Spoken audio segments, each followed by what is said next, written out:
Hey, what's going on, everybody? Welcome back. So today, this is the day after we ended up getting in a wreck. I got to drive my Suburban again. Got it back from my boy. He said there was some noise coming from the front end. Yeah, just more to add to it. You can see that rotor, it's gone. So before I can drive this, I need to do a brake job. And I didn't want to buy new rotors because I have that straight axle I want to put underneath this, and who knows, I might be doing that a little bit quicker now. If they end up totaling my truck, if it does have a bent frame, then I'll just take the axles from underneath that and go from there. But yeah, let's get to it. All right, so on the front of this 01 Suburban, it's a 1500. Okay, to take the calipers off, we're gonna have to do that little star. It's gonna be a T55. See if it'll focus. T55. You'll need that, and you'll be able to take out the caliper. And then to take off this bracket, I believe, 18. Let's see, focus.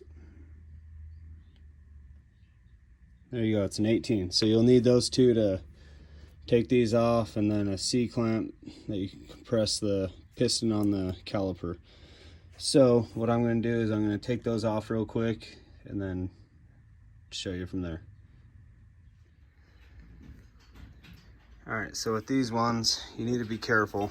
So what I ended up doing was I grabbed that T55 and the adapter, so that way I could use this torque bar right here, this cheater bar. And the reason why you want to use that is these are usually Loctite in, and it takes a lot to get them out, and you can't just hold the end of the wrench, or what will happen is, let's see if I can do this, get you closer. So what will happen is you'll get the star in there, and then when you push down, it'll actually twist this down, and you could strip your bolt or break the teeth. So what you need to do is grab that cheater bar, and what I did is I just put my elbow on this end, held it with my hand right there. So I was like this, and then with my other hand, I held this end like this into the bolt and kept it straight, and then pushed down, and that gave you enough leverage to break it loose. So just be careful on that. You need two hands, that's why I wasn't filming.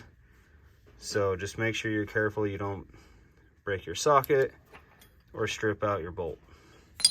And then once you get that caliper off, then you can slide out your brake pads, because as you can see, your brake pads slide into those slots right there onto the actual case, as you can see. So you won't be able to just take off this whole bracket and swap out your brake pads. It's impossible. You have to take that caliper off first. All right, and then anytime when you're messing with the main bracket for the brake system, always use red Loctite. I do. And then when it comes to the calipers, for these guys right here, I would just use blue, so that way it's not a big pain in the butt trying to take out. But once you get that, you see, you can slide it right in. It's gonna be hard with one hand because I gotta adjust that bracket. There you go. And you can get that in. So I'm gonna get these tightened up real quick, and then I'll show you what I'm gonna do with the brake pads and then the caliper. All right, so with these brake pads, they do come with new slides. I highly recommend replacing your old ones, because if they are old and worn, then it won't allow the brake pads to sit there and float on them. So make sure you replace them, and I will be replacing these. All right, so I was having a little issue trying to get these brake pads on. I know it sounds funny, but I was. So now you can see I can wiggle them loose, So now they will actually float, right? So with these new ones, these have a ton of paint on them.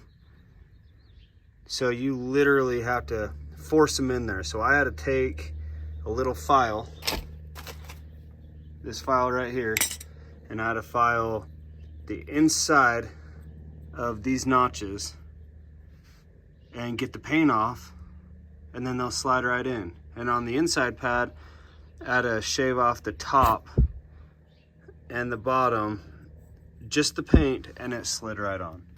So just keep that in mind when you got your brake pads. You don't want them tight and not being able to move, because then that will lead you to a brake pad that's constantly stuck against your rotor, and you'll go through that side pretty quick. So you do want them to be able to move just like that, and then that way your caliper can just float and it'll be good.